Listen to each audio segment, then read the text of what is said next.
The localization of sound is extremely important because when you mix, you only have so much sonic space. If you relate it to painting, your canvas is only so big.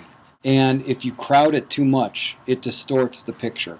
So you really have to utilize your sonic space efficiently so that you can get a lot of separation between elements. That's the mark of a really good mix. And it's not just left-right. Visually, you'd have top, bottom, left, right. In sound, you've got left, right, front, and back. You can make things sound closer or further away. Now, how would that occur? We know something about sound. We know that if I was standing right next to you talking to you, you would hear all the frequencies really well.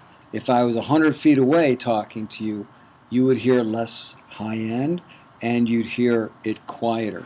So if I want to put something in the back on a mix, I would take off high frequencies, I would make it quieter, and I would add some reverb to it. And then it appears darker and further away. The precedence effect, less than 50 milliseconds apart, you'll only hear the first sound. The delayed signal has to be up to 10 decibels louder than the original to be perceived as a second signal. I give a few other bits of information about the precedence effect and distance perception. As I was talking about, if I was further away, you'd get more reverb, you'd have less sound pressure, and you'd have less high frequency content. So that's how you can get front and back. Left and right is panning, but there's some other things about arrangement as to where you play sounds too.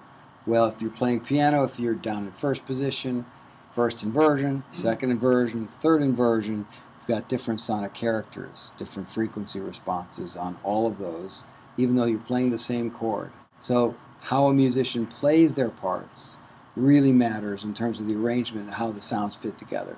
The last thing on hearing I wanted to mention, the difference between hearing and listening. When I get my hearing checked every year, what they do is they set you up in this room that's sort of soundproof, but not really. And a nurse walks in and she puts headphones on you.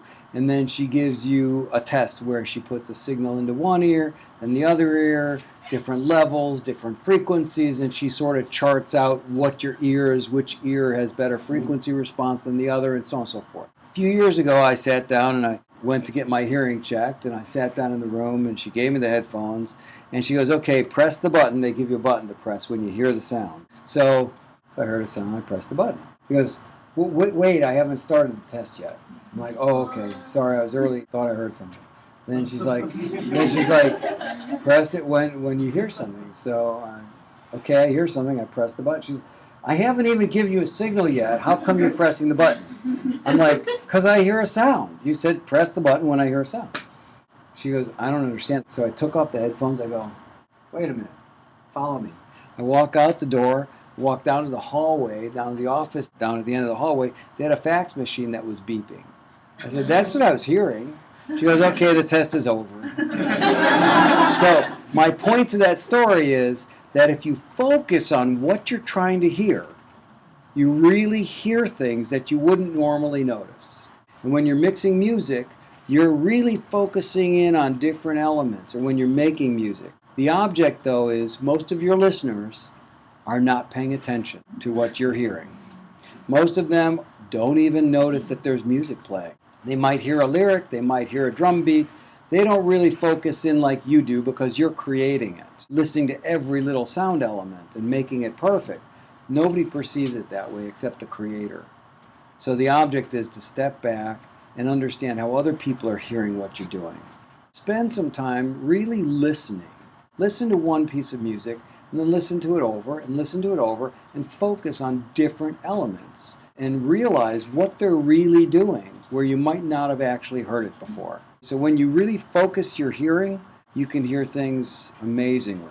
When you pull back and don't really pay attention, you just get the overall feeling of it all.